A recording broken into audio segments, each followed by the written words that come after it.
Always choose truth. We ask the questions. What is needed in the world?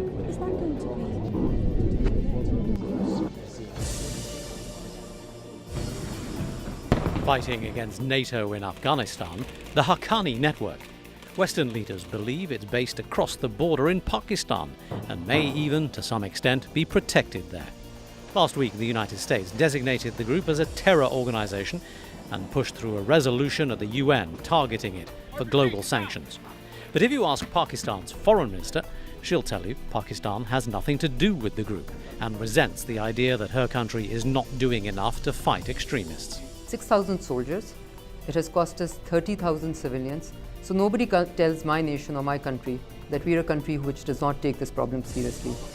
The ability of extremists to keep fighting in Pakistan for their agenda was highlighted recently when a schoolgirl was shot in the head by the Taliban because of her campaign to bring education to girls. Again, many wonder why the government has not done more to protect her. Was there never any sense amongst the government that you'd let this girl down? The government at least 3 different occasions offered to provide extra security or security. This is a huge wake-up call. All of these issues serve to colour the perception of Pakistan abroad, and domestically the country is also facing stark challenges. Millions of people are living in poverty, and at the same time the country is spending fortunes on a strong defence that includes a large arsenal of nuclear weapons. Why is Pakistan spending so much money on making nuclear weapons? Today on Talk to Al Jazeera, a conversation with the Foreign Minister of Pakistan.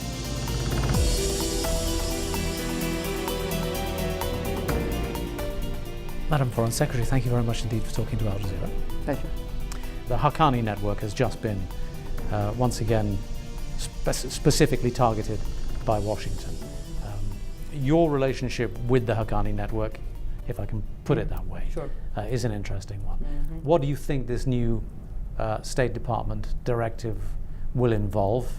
How do you think it might be effective or otherwise? First of all, on the assumption that our relationship with the Haqqani network is an interesting one, whatever the word interesting means or entails. Well, I'm hoping you'll elaborate on that for me. Let me just give you a few clues to how interesting that relationship is.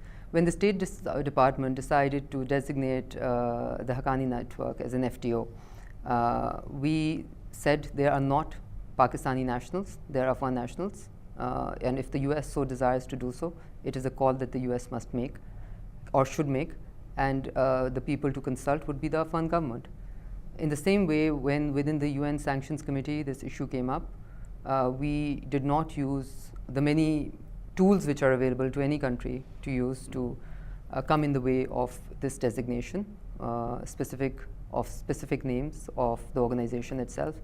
Now, what does that say? That says that the interesting relationship happens to be no relationship whatsoever. Right.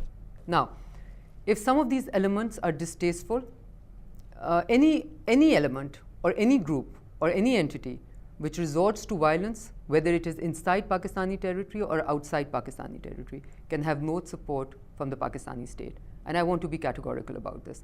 I want to be categorical about this because I feel that the entire narrative on Pakistan today, the entire hostile narrative on Pakistan today is built on the fact that after the Soviet invasion of Afghanistan, Pakistan played a specific role. I do not want the world to forget that Pakistan may have been the frontline state then, but Pakistan was not the sole country which was playing that role and promoting the Mujahideen and allowing them to use arms and allowing them to, even worse, arm them with the mindset which we have not been able to get out of our country and of our region. You know very well that there were many countries within the region that I'm here today.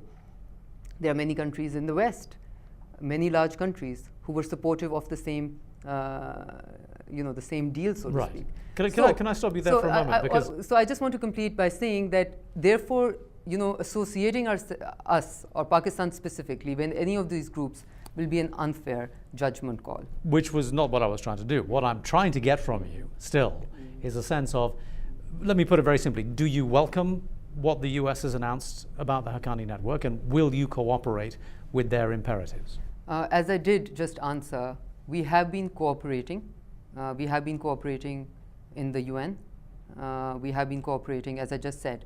This well, is not a call. You said, I said that very you specifically. didn't use any of the tools that were open to you. I said that's not see, a ringing okay. endorsement. A ringing endorsement is that you will, if you're not coming in the way of something, what is that? Is that not a please go ahead and do? They are not Pakistani nationals. Please make that clear. Right. So Pakistan has no role to play in that.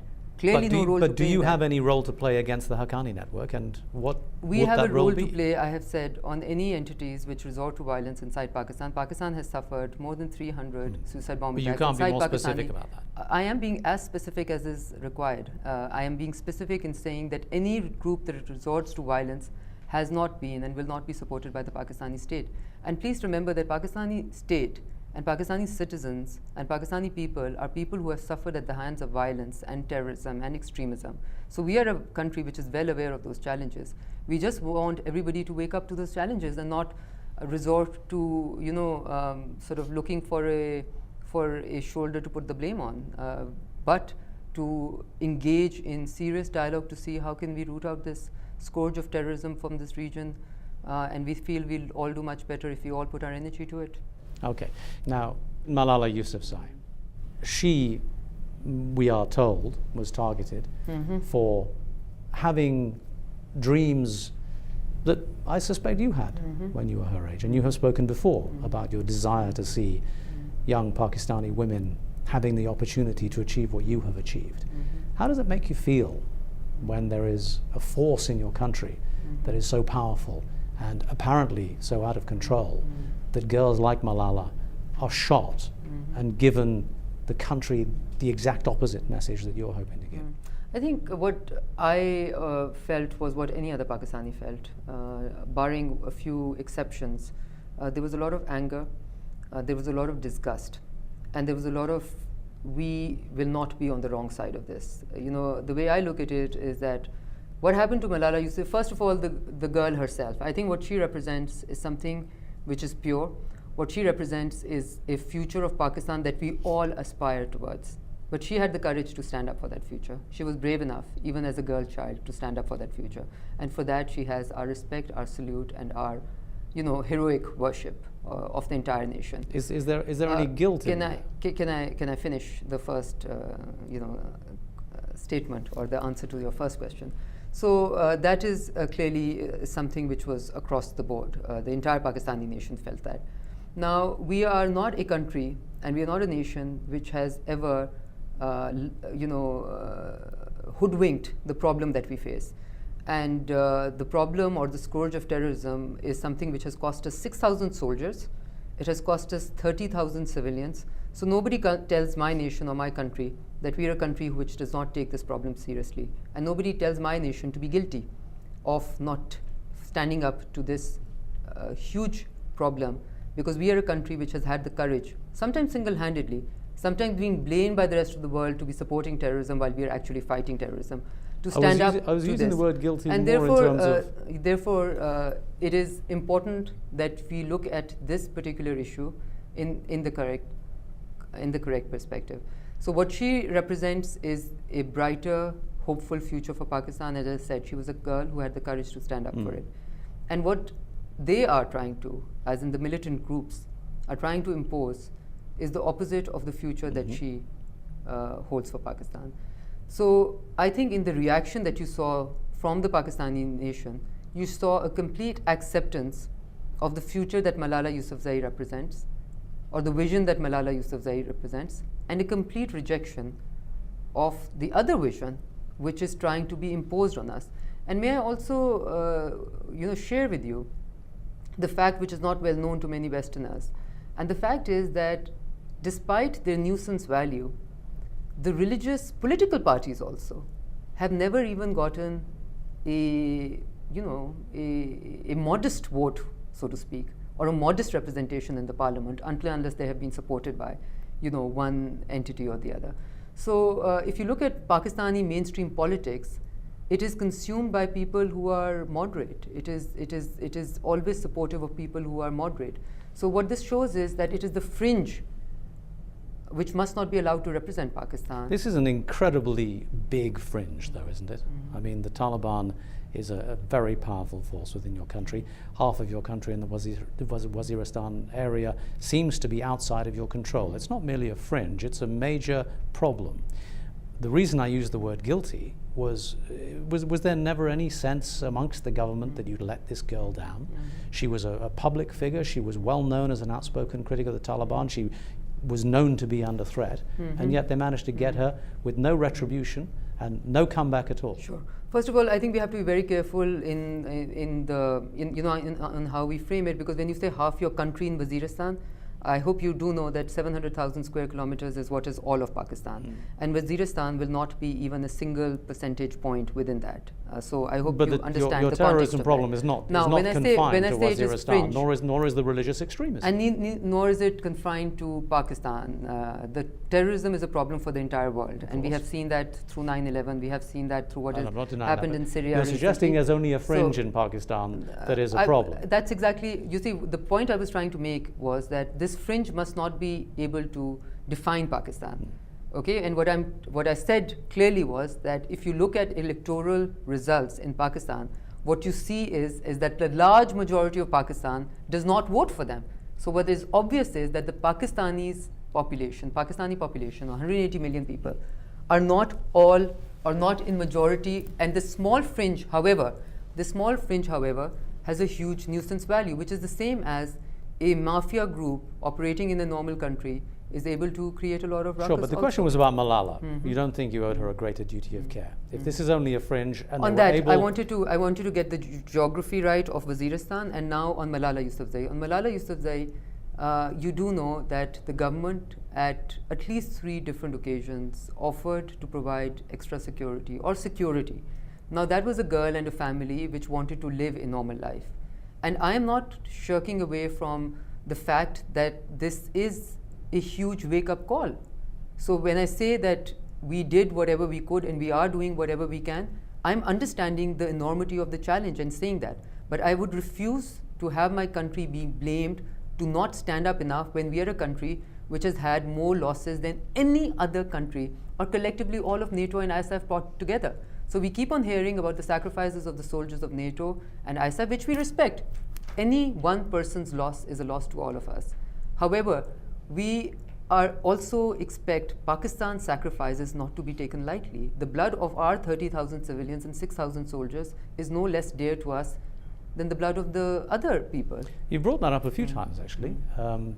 The suffering of Pakistan, the number of people lost, and what I think you called, if I remember rightly, the hostility towards Pakistan and the history of blame that is being put on it for the religious uprising. You feel strongly about this. Where is this blame coming from, do you think, and who do you think is not allowing Pakistan its due respect? I think it's a collective responsibility. So I can't really be able to name any specific country or region or area in any way. I'm talking just about the narrative that you see in the Western papers all over.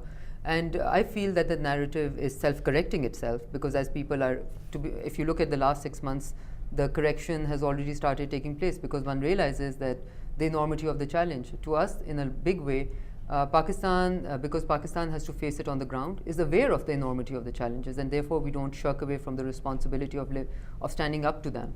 But a lot of other countries are obviously not as deeply aware of the challenges on the ground as we are, because they haven't had to come face to face on the ground with this challenge. The hostile narrative that you speak of, though, is kind of a generic given in a lot of conversations by Westerners in particular. And you see it being manifested in a way, and perhaps the drone program will be the best example.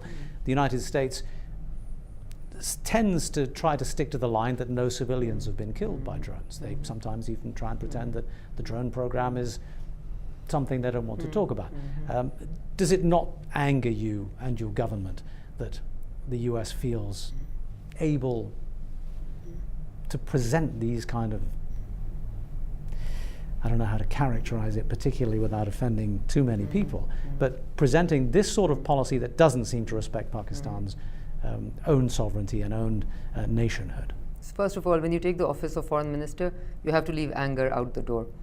So I would like to say that nothing angers me. But you do Yet keep coming back to the subject. And yet I use the word anger on Malala Yousafzai, because that was a personal, as a woman, one has the luxury of feeling angry on the loss or on the attack on a 14-year-old in Pakistan. Right. However, when it comes to this particular program, as I said, I have spoken at length about it. And if I say that I am now more confident that we are moving towards a solution with the United States of America, I would consider that to be a fairly important, thing to say. And I think I would just like to leave it at that. There can be a difference of approach. Could you at least put a time frame on the solution? There can be a difference of approach. We look at it as something that might assist them in today winning the battle, but is certainly not assisting them in winning the war. We have said this many a time. I have said this in Washington. I've said it back home, and we feel that we are now engaging in a way where we are able to share our perspectives and move closer to each other's perspective than before. Clearly there is a pressing need to do this because foreign investment in Pakistan is drying up extremely fast. Businesses in Karachi are complaining about lawlessness and the inability to make money. The general mood around the region seems to be souring pretty fast. Again, is there a time frame in which you can perhaps suggest that things will improve? And yet through all of this, Pakistan is a country which is still growing at almost 5%. When you compare it to the European growth and growths in many other regions of the world. Well, the IMF is saying that's going to slow. Yes, and 5% can slow to maybe 4.5% or 4%. But despite the many challenges, and as I said, we are a country which is deeply aware of those challenges. And you've also said that Pakistan is an extremely poor nation. So this kind of challenge is not the sort of thing that you need to have. Absolutely. This type of, and we also clearly say that the requirement of a secure and stable Pakistan, so that we can go on to our real trajectory, our real growth trajectory, and I can assure you that the government is trying to do its best to be able to do that. And in the military operation that we had in Pakistan also just 2 years back, the intention is exactly the same, that you ensure that you are able to secure Pakistan so that the normal flow of investment from outside, but more importantly from inside, continues. You've spoken about the stability of the country, and we've focused about the external threat, or at least the threat from external actors. But what about the internal actors?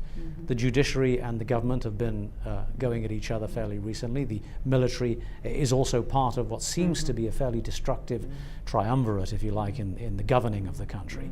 How is that going to work itself out? Who is actually going to be ruling Pakistan come the next elections? Who's going to be ruling Pakistan? Governing Pakistan, ruling Pakistan? Well, I mean, unfortunately, you have to wait for the next elections, which are going to be after March, most probably. So, but really, this is a government which takes great pride in the fact that it has invested its, sweat and blood into building institutions in Pakistan, at the cost of itself sometimes. Institutions which seem to be at war with each other. That's, these are growing pains. This is a country which has suffered for almost 36 years of non-democratic rule, non-constitutional rule. It is a country which is just getting out of 4.5 years of democratic rule. Give it some time. Every country, every nation deserves some time. We feel very strongly that the institutional building that is happening, the institution strengthening that is happening, is going to be in the long-term interest of Pakistan. And what might be chaotic to a foreign eye, as it clearly is in your statements, is actually the Pakistani institutions finding their own place. For instance, let me give you an example. Parliament has this much space within the constitution. And what was the actual space that Parliament was enjoying in the many, many years of Pakistan's history? This much. So as it grows, as it expands its space, there is some space which has to be contracted, and this probably has to do with many other institutions. The judiciary also just deposed your prime minister. Is that a function of parliamentary space? No, that is not a function of parliamentary space. I'm just saying, as I said before, that we are a party, the Pakistan People's Party, and we are a government which is very proud of, at the cost of itself, strengthening institutions, because we understand that every institution needs time to grow, to mature. And sometimes, as I said, these are growing pains. We have to learn to live with them for the sake of Pakistan. Okay, let's finish off with a look at the external situation again. You've spoken about how poor Pakistan is, how many calls there are upon the national budget. given that reality, why is Pakistan spending so much money on making nuclear weapons? Pakistan is spending as much money as it needs to secure itself from external threats. Pakistan has more than 110 nuclear weapons, and the US State Department Like- believes like that any number other will country- double within, like any other within the next country, few years. Like That's any, more than the like UK. any other country, as foreign minister or as a Pakistani administration, we do not talk about our nuclear program and what and how and where it is. But I'm talking about But, your expenditure. we- now, we- you we- have we you feel- have major national security issues. You have major issues on the ground in terms of ordinary military capacity, ordinary policing capacity. I'm just wondering why the priority is a nuclear capacity. Well, as far as- is this an as I said- indication of fear of threats from As I outside? said, I'm not going to comment on that at all, so please don't make any wrong insinuations from what I'm about to say. But we have a parliament of 300 plus people, the lower house of the National Assembly, elected by almost 180 million people of Pakistan. They every year pass what is called the finance budget. In that, they make the allocations to the health, education, and other sectors, economic growth, other sectors. But what I policy- feel that they what- are what in a better policy place. does If that- I can, if I'm what allowed to, policy if I'm does allowed that to, if government I'm allowed actually to, enunciate if to I'm the allowed people? to just end my statement. I feel very strongly that those representatives of 180 million people are better placed to make the resource allocations as they see fit. Well, if you see, what if you I'm see- asking you is, if you see in the last few years, what is their justification? if you see in the last, Or few, is that- is if this you see decision in the made last behind few years, closed because doors? these are all insinuations. If you see in the last few years, as a percentage of GDP, military spending and military budget has come down rather than gone up. Therefore, the trend, as I'm insisting, what is seeming to be chaotic to the foreign eye, is actually Pakistan finding its place. Therefore, the trend, the trajectory is right. The trajectory is right, and therefore Pakistan, inshallah, is on its way to achieve its rightful potential. I clearly haven't made myself very clear. I just would like to know, you say these deliberations are made in Parliament and the decision for budget allocation is made in Parliament. So presumably that is, those deliberations to a greater or lesser extent are conveyed to the people. So I'm just wondering what message Parliament gives the people when they say we would rather spend money on more nuclear weapons than we would on more hospitals or more police. I'm not commenting on the more nuclear weapon statement that you made at all. All Well, I'm saying is, I'm saying very asking you to categorically. merely relate to me what Parliament has said in these deliberations. This presumably is a matter of record. What Parliament has said is what I said just 2 minutes back, which is that as we have moved forward, we have given almost more than 100 billion rupees more to the provinces to be able to spend on education and health and sanitation and social services.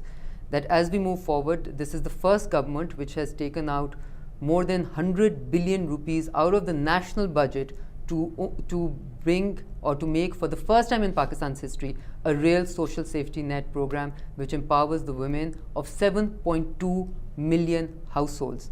These don't make headlines. They will never make headlines on Al Jazeera or on any other newspaper or television, Well, because they're not fancy enough. They're being Because broadcast they're now, not, but it doesn't actually it will never address make my headlines question. because it's not interesting enough, as you said. No, it's perfectly interesting because so, that number we find- could probably be Sure. multiplied many-fold 7.2 if the million money was allocated. 7.2 million households from zero 4 years back is something that we hope to be proud And of. you've already admitted that the country is still desperately poor, Absolutely. with millions of Of people, course. millions more people Of in course. need. So my question is the allocation of So that much money to a nuclear weapons program So a the useful use of- priorities are made accordingly, and as I have said categorically, that military spending as a percentage of GDP in the last few years, especially in the last 4 years, has decreased. So it is on the right direction. Spending on the social sectors has increased exponentially in the last 4 years. So we are very satisfied as government that we are spending the Pakistani resources where they deserve to be spent. Are you satisfied that the nuclear weapons that you do have are correctly guarded and are in no danger of falling into the wrong hands? We have said this repeatedly. We have a very strong national control and command authority under which they are, and as no other nation, we don't need to say more than that. Is there any reason why Washington seems to find that troubling? I think you should have to ask Washington rather than Islamabad. Is that not something that And comes I'm up not in representing conversation? Washington if it did not occur to you. Is that not coming up in conversation? That is not coming into conversations. But they're bringing it up in the media. Well, I can only comment on what I know. Okay. We'll leave it there then. Thank you. Adam Forrest, thank you for talking to Al Thank you. Jazeera. Yeah.